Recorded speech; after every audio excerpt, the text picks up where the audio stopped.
Greetings and salutations. This is your friendly neighborhood Mr. Toffee here, who's gonna recap all the lovely news and tidbits for this lovely week of May in 5 minutes or less. From id Software and Avalanche Studios' latest shooter opus to Ubisoft delays and Steam sale dates, we've got you sorted. Without further ado, here we go.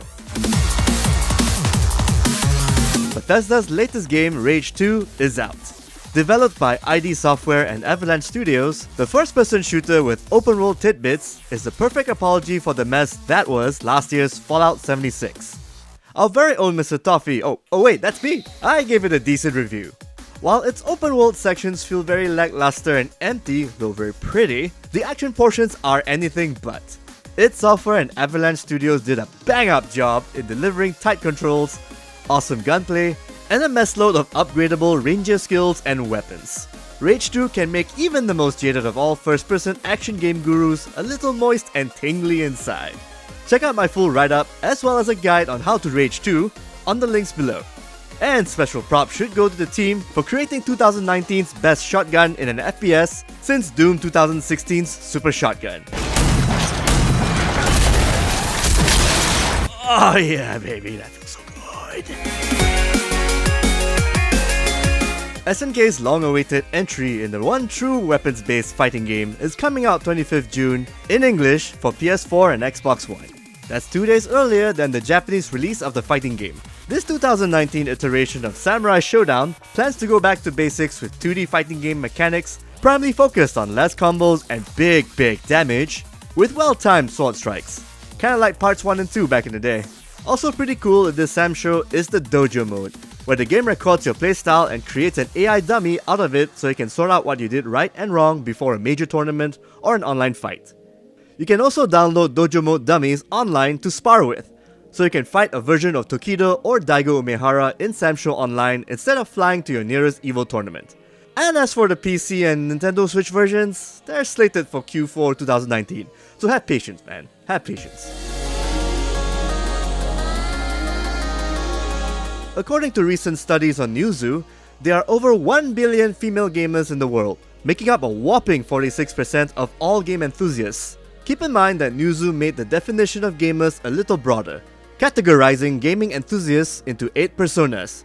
These range from your ultimate gamer to the time filler, i.e. the ones who have enough spare time to gacha that Fire Emblem guest character in Dragalia Lost. Our very own comics lord who did the report said that the largest demographic of female gamers belong to the time filler, cloud gamer, and popcorn gamer. To which I say, that's awesome. We need more casual gamers and females to get to this starting point, so that they can evolve into said ultimate gamers. Ubisoft Singapore's dapper chap of a producer, Carl Lu, made an announcement that Skull and Bones will be delayed and won't be at this year's E3, because they need more time to make it quote-unquote as awesome as it can be. Perhaps this Skull and Bones delay is beneficial so that it won't be cannibalized by its other major games. That's good. I mean, the last thing we want is a Southeast Asian developed game lost in the deep pool filled with giant-ass sharks like in that Hungry Shark game Ubisoft is getting banged for. The war between digital storefronts continue, and we may be winning. Winning with discounts and savings, that is. I'd buy that for $1. First up, Epic Games is getting a mega sale event, according to a leak on the mega popular for its own good battle royale shooter Fortnite. The event will have users with two-factor authentication getting US 10 credited into the account. So when's the sale going live? Well, right now. Games in the store are up to 75% off, and every game $14.99 or more is $10 off. On the other end of the digital store rainbow, we now have a date for the upcoming Steam Summer Sale 2019. Unofficially, that is, due to a leak reported via SteamDB and SteamCV. When should we be hiding our wallets? On 25th of June, the same date as the new Samurai Shodown game we talked about earlier. All we can say is, we are in for some bargains and more titles and games to add on our never-ending stockpile, which we'll never ever touch once it's all over.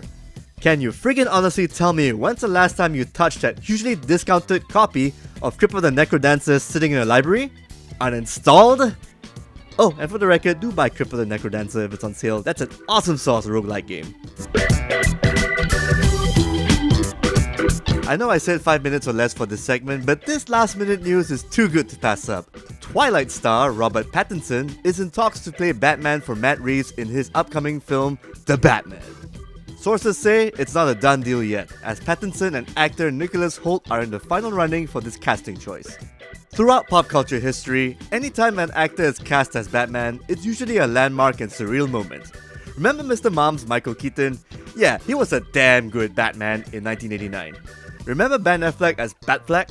He was the reason Batman vs Superman Dawn of Justice got a few brownie points amidst its shit-stained reputation as one of the worst movies ever conceived during that time.